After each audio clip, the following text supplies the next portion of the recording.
Alright, so I meant to have this video out last weekend, but I recorded a ton of footage, and I wasn't really feeling it. I didn't like the way it came out. I felt kind of discombobulated and decided that I should just re-record it, try to simplify it a little bit. So this is going to be an introduction to Black Orc tanking from Zorvax. Now I've been playing my Black Orc here for a few months back since November. Been enjoying it a lot. I started tanking on him. I tanked on him until about level 20-ish until I switched to two-hand, and I switched back to tanking in the mid-30s, and I've been doing it ever since. And now I'm getting close to renown rank 62. We're working on it. Got my full Vanquisher set now. Pretty happy about that. So I wanted to take this opportunity to, this is basically just like introduction if you're brand new to playing a tank and Return of Reckoning. These are just some tips, guides, and things that will help you out, and this is just directed more towards the Black Orc since that is what I mainly play.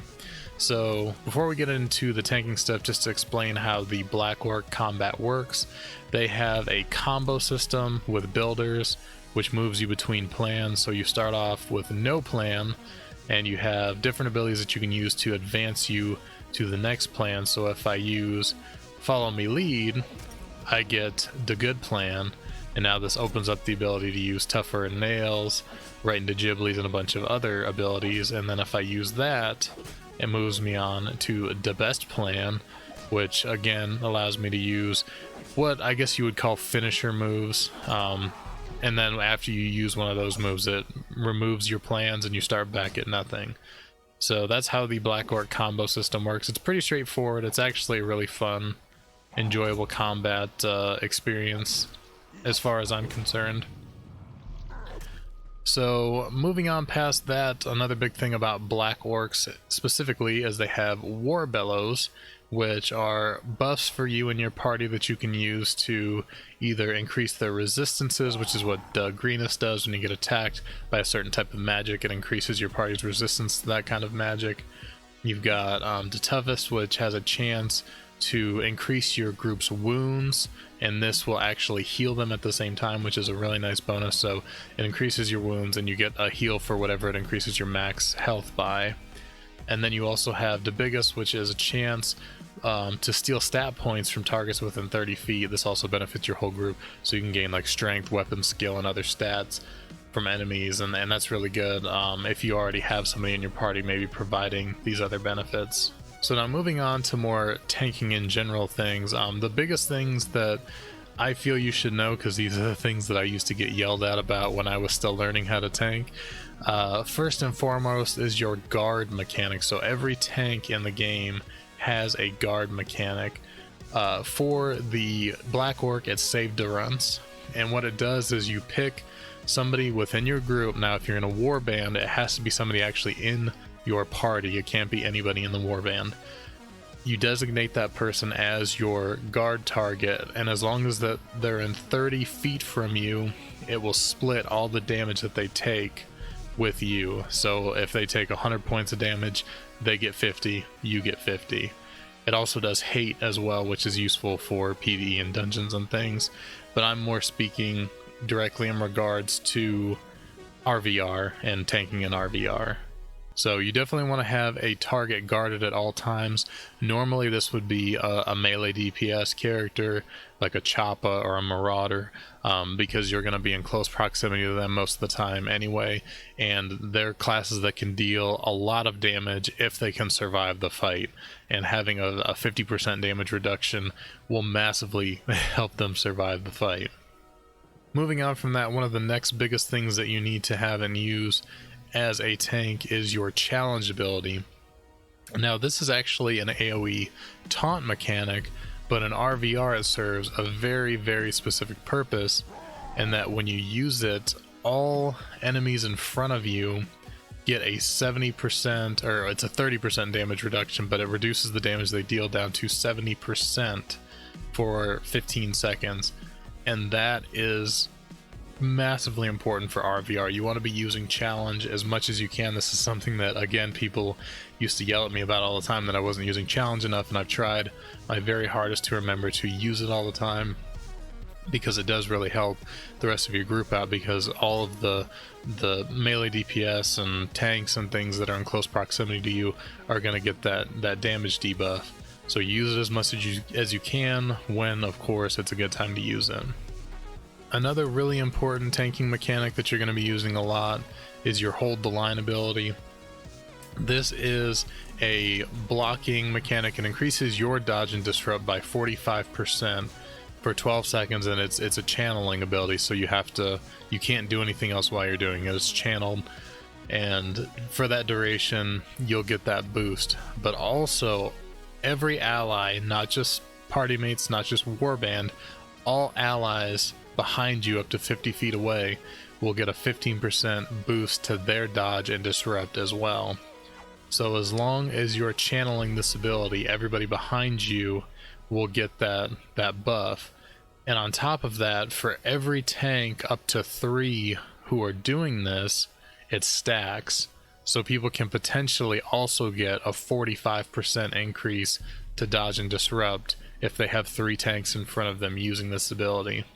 And the reason why that is so important is because there's a lot of instances, like when you're sieging, say, a keep or an objective, or like the 3rd floor of a keep or a fort, things like that, where say you're coming up to a door like this and say you're waiting for the keep door to go down. Well, when those doors come down, everybody who's defending is going to start slamming your whole front line with AoE damage, and they're going to start trying to target the DPS behind you, the healers behind you. And if you pop that ability and the other tanks pop that ability, everybody behind you is going to get that nice defensive boost. So as you're pushing in through this gate, everybody who is pushing in behind you has a massively increased defense to stay alive and push through all that tons of AoE damage that is being laid out on them. So definitely a great ability, something that you should be using whenever you're in a situation like that, when your party's taking a lot of damage.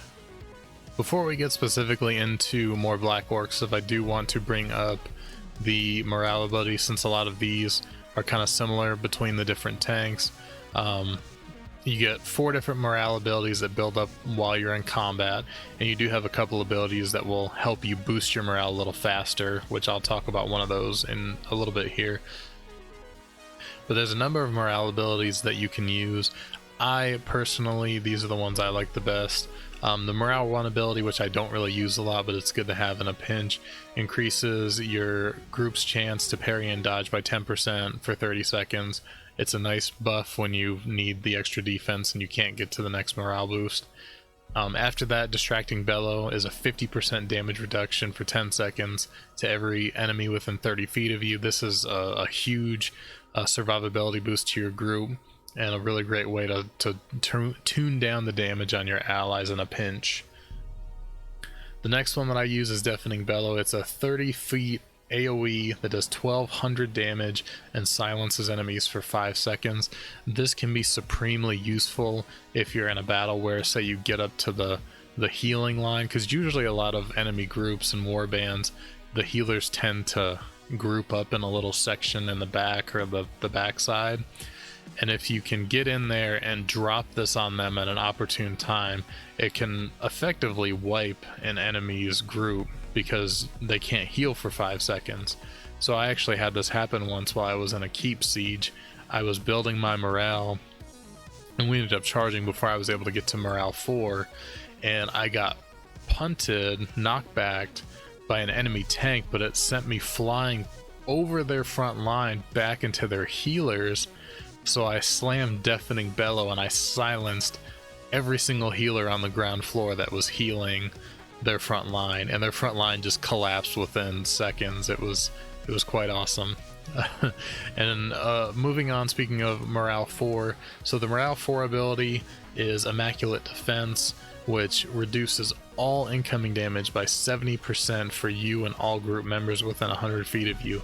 This is something that is really, really helpful, again, in like keep sieges and fort sieges and things like that, because when you make those initial pushes through the doors, having 2 tanks with morale 4s ready essentially gives you 20 seconds where your party is taking 75% less damage from all incoming sources. And this is just so huge in getting those initial waves into the enemy and breaking into the keep. So you'll see a lot of times when you're doing keep sieges, people will ask, we're going to wait until morale 4, so we have things like this. And of course the healers morale 4s and the DPS morales 4s as well. And of course these are just my personal preferences when it comes to morales. There's quite a few abilities. I would say definitely try them all out, tinker around with them, see what works best for you and the way that you like to play. Those are just the ones that I've found work really well for me in party and war bands and RVR. So for the Black Orc specifically, first I'll start off, I'll talk about my build a little bit. This is a build that I actually found on the forums. I've said it before, the forums are a huge wealth of knowledge if you're looking for information on your class, whether it's this class or a different one. A lot of people have posted their builds and why they like them, and guides to different ways to play and things like that. Would definitely recommend checking them out. That's where I got a fair amount of my information from. So if it's wrong, blame them. But this is the build that I run at. It's a fairly common one because it's to get the WA buff and the improved WA buff, and that goes in the Path of DeBoss. So to get that, you have to put 13, actually 14 points just to get WA. And then what WA does is it's an AoE attack that deals damage to everybody within 30 feet. Also reduces their corporeal resistance for 20 seconds. But the big reason why this is so huge is it also gives all of your party members within 100 feet a damage buff by 25% for their auto attack damage. And if you have the improved career tactics slot buff, it reduces the cooldown of all their abilities by 5 seconds. Now this does come at a cost of an increased cooldown to WA, but it is definitely worth it. This is a great buff to run for your allies if you're running in a party with a couple of melee DPS. Well, really any DPS can benefit from this because, if you have a 10-second cooldown ability, well, now it's only 5 seconds. Or if you have, a 6-second cooldown ability, it's only 1 second now. So this is a huge buff. This is a lot of parties and warbands really like Black Orcs running this build. And I like it too. I really like having buffs and utility for my group members. Along with those in the Path of the Boss, I also take Down You Go, just because it's a nice damage dealing ability that knocks the target down for 3 seconds. It's really good for interrupting healers and taking them out of the fight for a second, or if somebody's trying to run away, you can knock them down and they just get the snot beat out of them while they're laying on the ground, and it's actually pretty great. I also take Rock Guard, which is a shield for you and your group.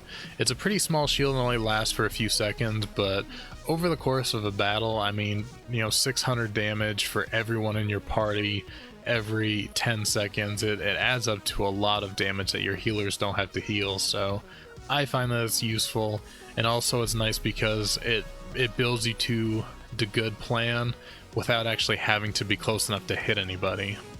So a lot of times, like, what I'll do is I'll use Rock Guard and then change into plan, which is just an instant cast, no cost ability that allows you to move to the next plan, and I'll use that to go ahead and hit my WA, so I can get my WA built up right off the bat for my group as we're charging into battle. So moving on, I also have a fair amount of points in Path of the Toughest. The main reason why I wanted these is for Can't Hit Me, which is it's kind of like Hold the Line, where it's a channeled ability that requires 20 AP per second.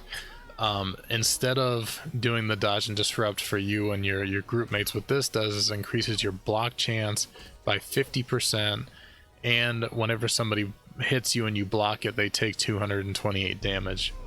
This is a huge damage reduction for yourself. So if you're really getting focused by a lot of people and you need to give your healer a break, or your health is dropping so fast you're gonna die, like, this is a really great way to save your life, because when you're using this, your block chance usually will go up to like 80-90% or higher between your native block chance and then the increase by 50%. Another good reason why this is important is I run another career slot tactic, which is whenever I block an attack, I gain 4 percentage points worth of morale. It can't trigger more than every 3 seconds, but while I'm running that along with using can't hit me, my morale boost is so fast, and it's a great way to pump my morale up for a fight so I can go ahead and get to like my rank 3 and more importantly rank 4 morale. So those really run in tandem with each other nicely. Also, if you're taking in PvE, I haven't done a lot of PvE, I haven't really done any dungeons and stuff, but I've tanked some keep lords and things from time to time, and can't hit me is another huge thing for when you're tanking those really tough bosses, because they can drop you within a few seconds, so throwing up can't hit me will also save your life in that regard. The other reason why I go this far, and I wasn't able to get this until I was renown rank 60, because you get additional renown rank points when you get to the higher renown rank levels. I think is it 40, 50, 60, and 70 maybe?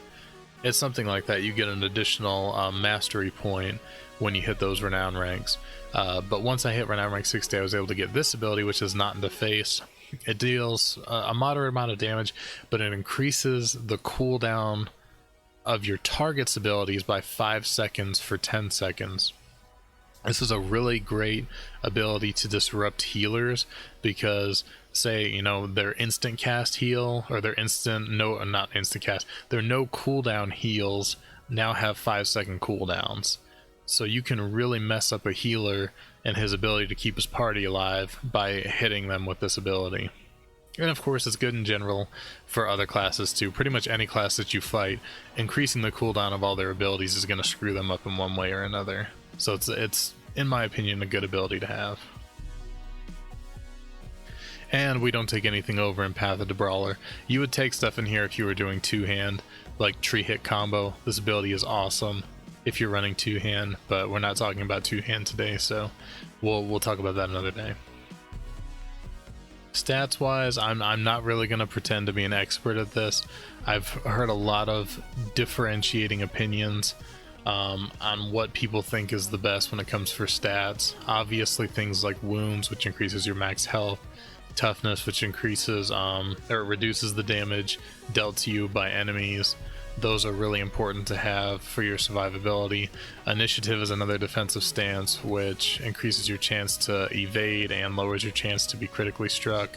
But I don't think it's as important, just because you have a lot of other stats like increased chance to block, dodge, and parry that will increase those anyway.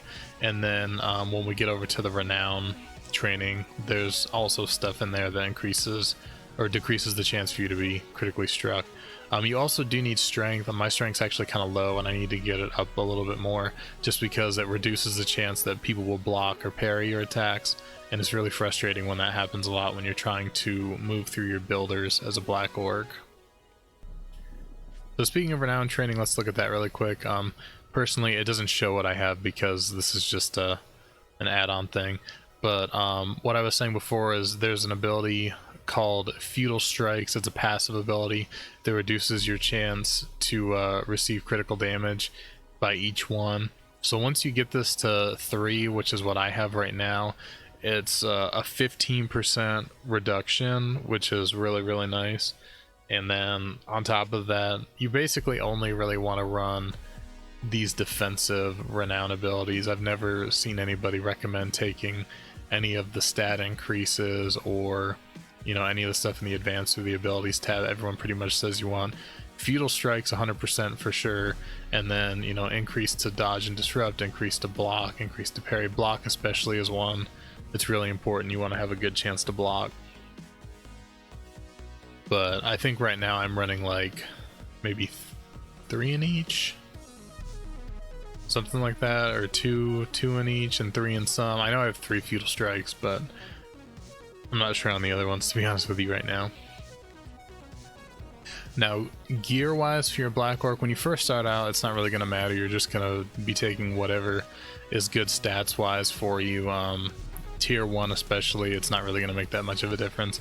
Once you start getting into like tier 2, tier 3, when you do open world RVR, your keep sieges, you know, open world PvP, you're gonna earn the medallions, and the medallions are what buys you the tank armor. So if you want to be sword and board tank, you're really gonna have to do open world PvP RVR to get these medallions to get your RVR set. So for instance, like the set that I'm wearing now is the Vanquisher armor set from Open RVR, and as you can see by looking at it, all of the bonuses are defensive: toughness, wounds, chance to increase parry block, you know, extra block chance to have damage, like everything is all based around tanking stats.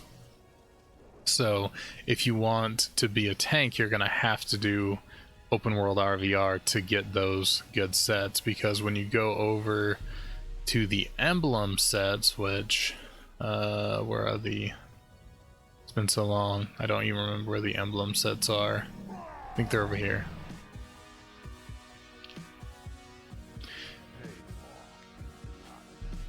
So yeah, if you look at your emblem sets, see they're all your offensive stance, so that your bonuses are strength, wounds of course because it's still important, reduced chance to be parried, 10% chance to taunt the target, it's actually kind of weird, and a 5% increase to melee crit chance, and then like you see it has melee crit chance on the boots, reduced chance to be parried, plus melee power, plus auto attack haste. Like the emblem sets are all based on offense, so if you were going to do two-hand, those would be the sets you would get, and the emblems come from doing scenarios.